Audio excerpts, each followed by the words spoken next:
Good morning everyone. आज हम लेने वाले problem classification of magnetic material पे, और उसमें आपने पढ़ा है मैग्नेटिक इंटेंसिटी यानी क्या होता है, intensity of magnetic field. Magnetization पढ़ा है। मैग्नेटाइजेशन बोलते हैं कभी कभी intensity of magnetization. Intensity of magnetizing field और इंटेंसिटी ऑफ मैग्नेटाइजेशन अलग अलग है, ठीक है। Intensity of magnetizing field means it is intensity of magnetic field, ठीक है। पर इंटेंसिटी ऑफ मैग्नेटाइजेशन को मैग्नेटाइज भी कहते हैं, मैग्नेटाइजेशन भी कह सकते हो, ठीक है।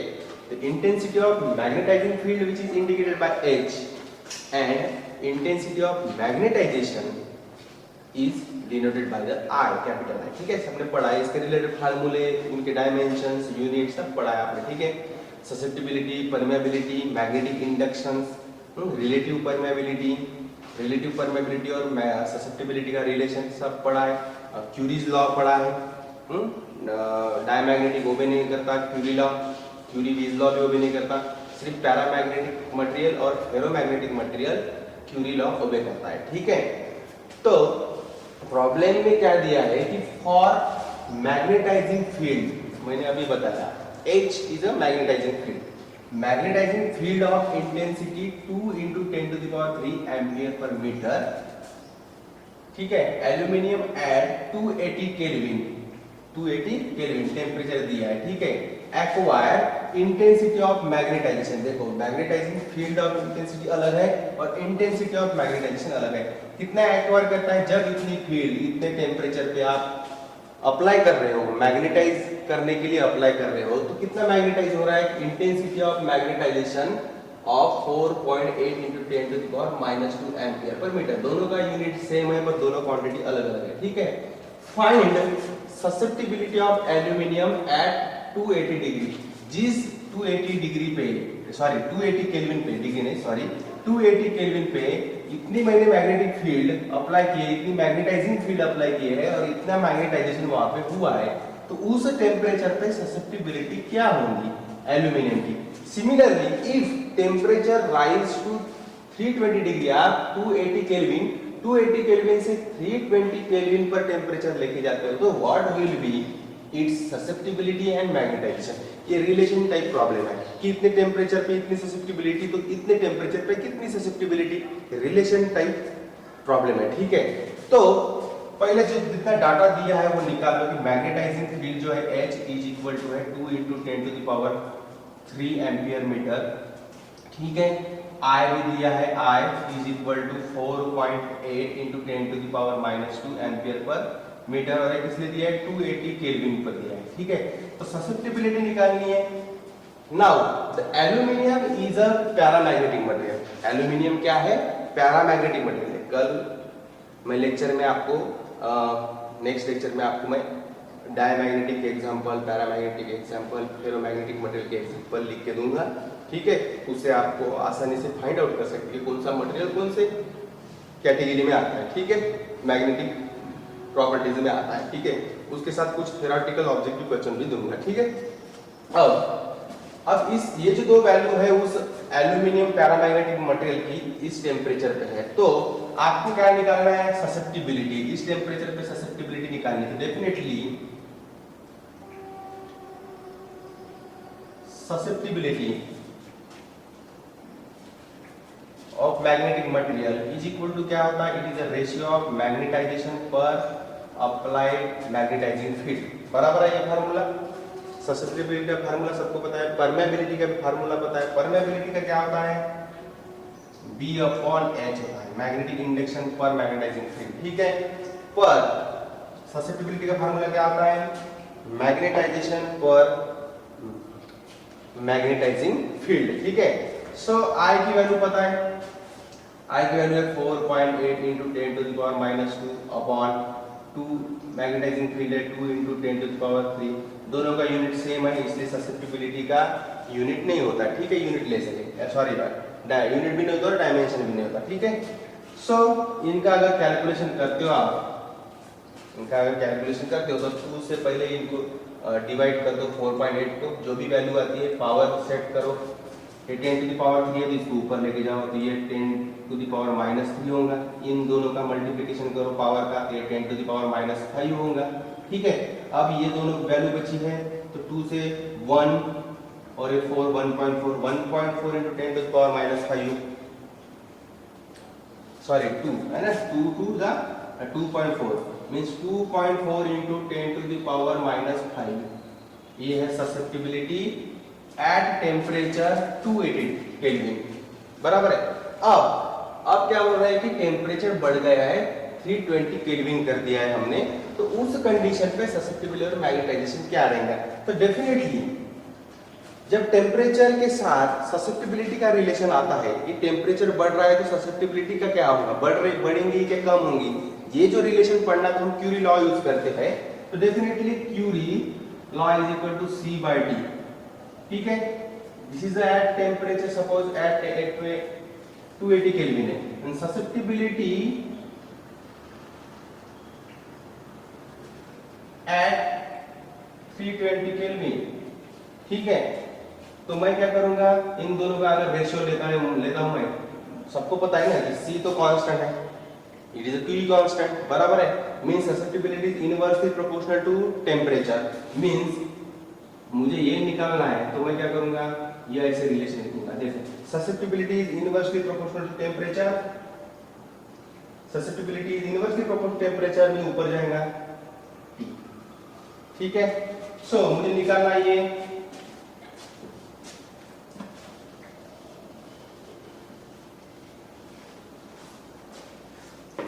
डेफिनेटली इज इक्वल टू, ये इधर लेके जाओ मल्टीप्लिकेशन में जाएगा, susceptibility at temperature 280 kelvin into T by T dash.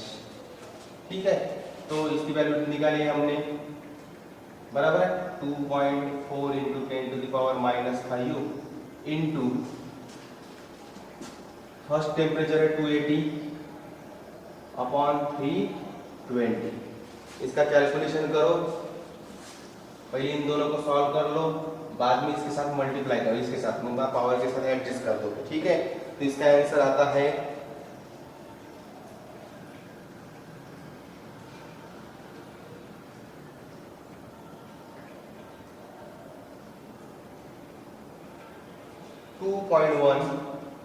2.1 into 10 to the power -5, 10 to the power -5। ठीक है, इसका आंसर आता है। ठीक है, अब क्या हो रहा है, ससेप्टिबिलिटी हो गई, ससेप्टिबिलिटी एट 320 केल्विन हो गई। अब magnetization, magnetization means it is the intensity of magnetisation.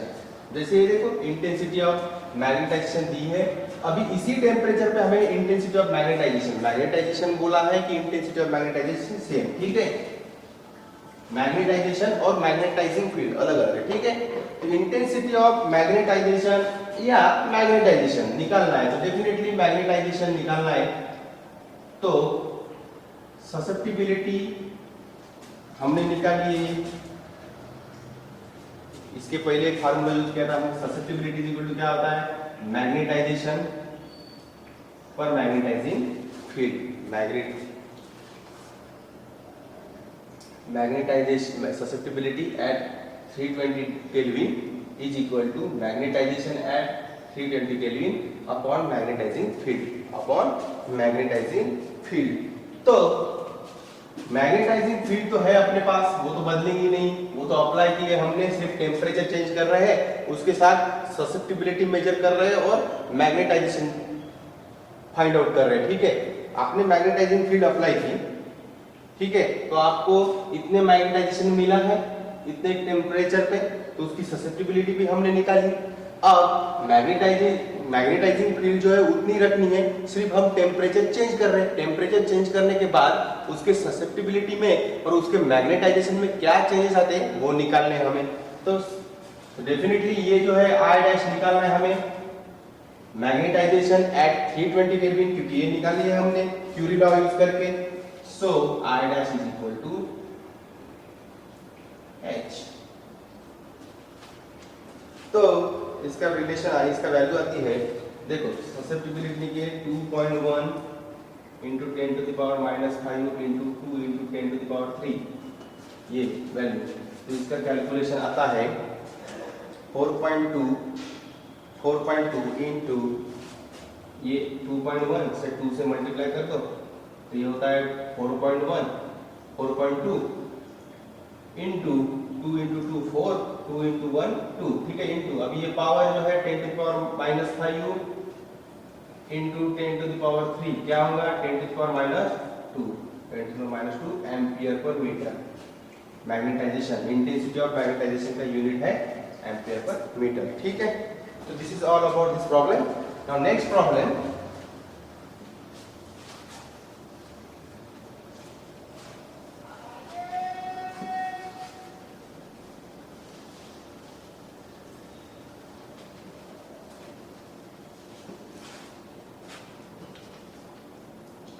a bar magnet has coercivity पढ़ी है हमने, कोर्सिविटी यानी क्या होता है इसको फिर भी बताऊंगा एक बार। Coercivity 4 into 10 to the power 3 ampere per metre. It is desired to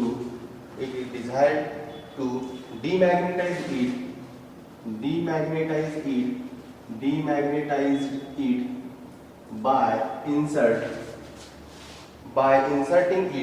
by inserting it in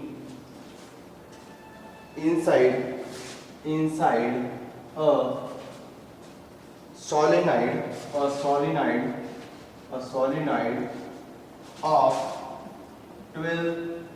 12 centimeter long and cross sectional area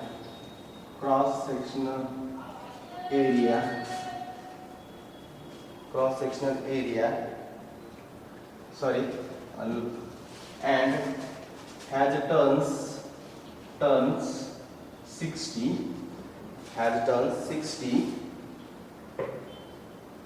what current should be sent through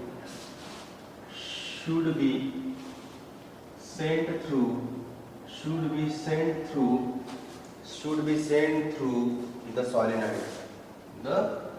interesting problem है, थोड़ा हट के प्रॉब्लम है, ठीक है। इसमें थोड़ी आपको कंसेप्ट का यूज करना पड़ेगा।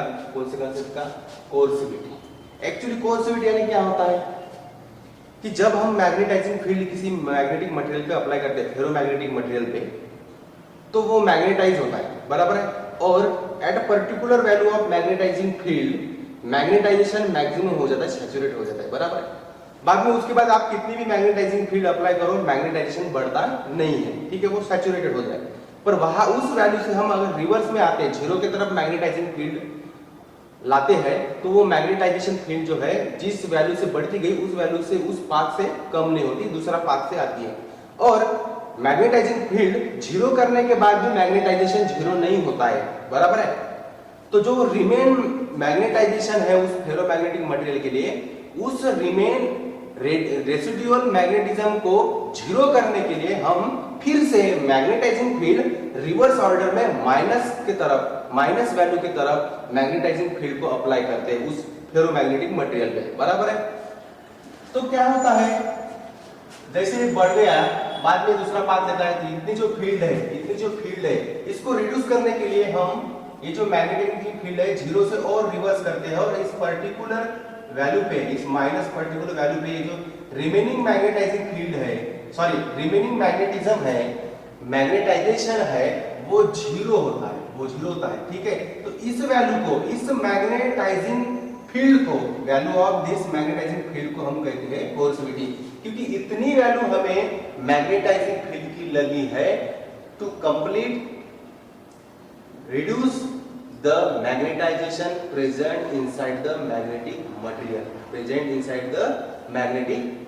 फेरोमैग्नेटिक मटेरियल में जितना मैग्नेटिज्म बाकी था, कि हमने तो अप्लाइड मैग्नेटाइजिंग फील्ड तो जीरो कर दी, फिर भी मैग्नेटिज्म जीरो नहीं हो रहा, कुछ ना कुछ मैग्नेटिज्म जो है, मैग्नेटाइजेशन जो है उस फील्ड में, उस फेरोमैग्नेटिक मटेरियल में है, पर उसको जीरो कैसे करना है, तो हम पॉजिटिव वैल्यू से इस पर्टिकुलर पॉजिटिव वैल्यू पे हमें मैक्सिमम मिली, तो हमने इसको रिवर्स करते करते यहाँ पे वैल्यू लाई, तो डेफिनेटली हमें क्या मिला कि ये जो है मैग्नेटाइजेशन वो क्या हो गया, जीरो हो गया। तो जिस मैग्नेटाइजिंग फील्ड के वैल्यू पर ये जो मैग्नेटाइजेशन है, रिमेन मैग्नेटाइजेशन जीरो होता है, उसे हम कहते हैं कोर्सिविटी। और कोर्सिविटी का यूनिट देखो ampere metre, ampere per metre means ये किसकी वैल्यू है, एच की वैल्यू है।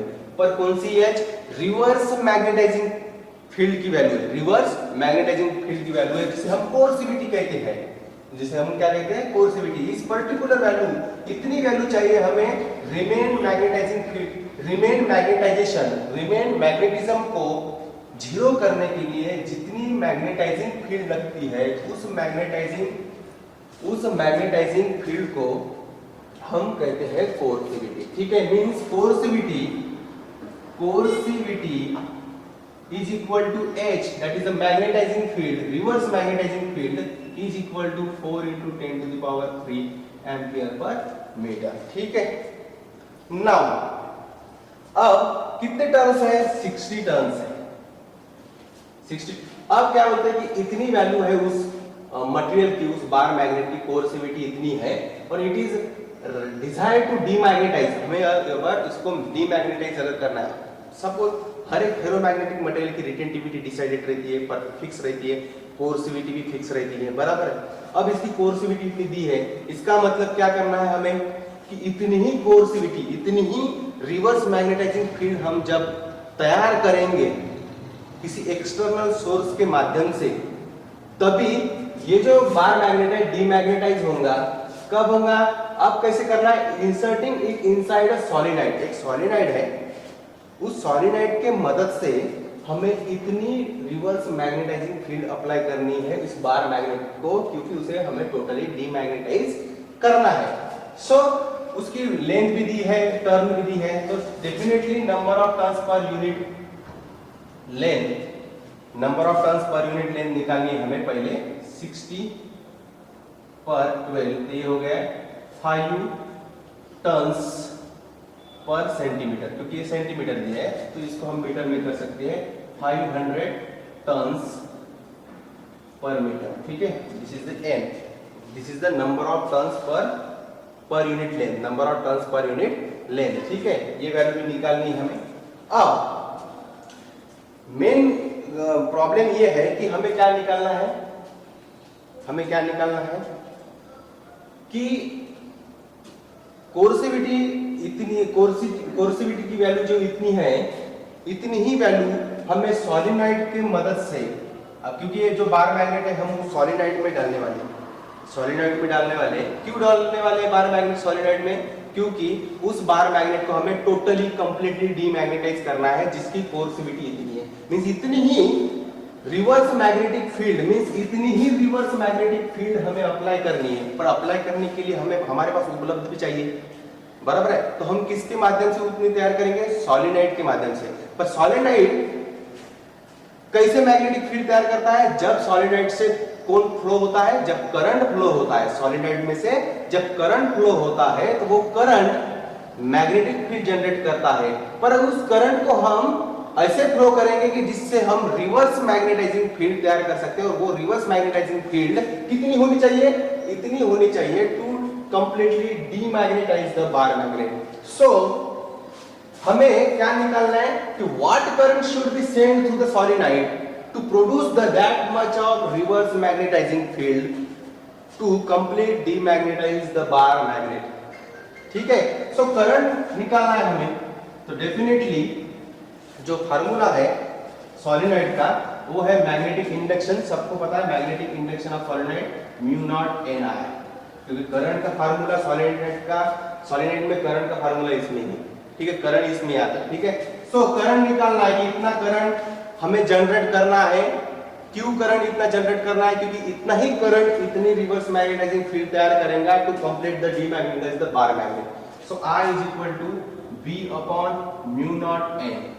सो पर हमारे पास कौन है, कोर्सिविटी मैग्नेटाइजिंग फील्ड है, तो डेफिनेटली हमें रिलेशन पता है कि V is equal to μH, V is equal to mu naught H, तो B बाय म्यू नॉट, ये फार्मूला सबको पता है ना, B is equal to mu naught H, बराबर है। So permeability formula B is equal to mu naught H, तो H is equal to B by mu naught, तो B by mu naught is equal to H by N, means magnetizing field per unit पर length number of turns is equal to current होता है, तो current is equal to H की value दी है 4 into 10 to the power 3 upon number of turns per unit length दी है 500। अब इसका कैलकुलेशन आप अगर करते हो तो इसकी वैल्यू आती है, यहाँ पे लिखता हूं मैं, I इज इक्वल टू, ये आती है 8 एम्पियर। मींस जब 8 एम्पियर करंट आप सॉलिनॉइड से फ्लो करोगे तो इतनी रिवर्स मैग्नेटाइजिंग फील्ड अप्लाई होगी to demagnetize the bar magnet. ठीक है, this is all about the problem.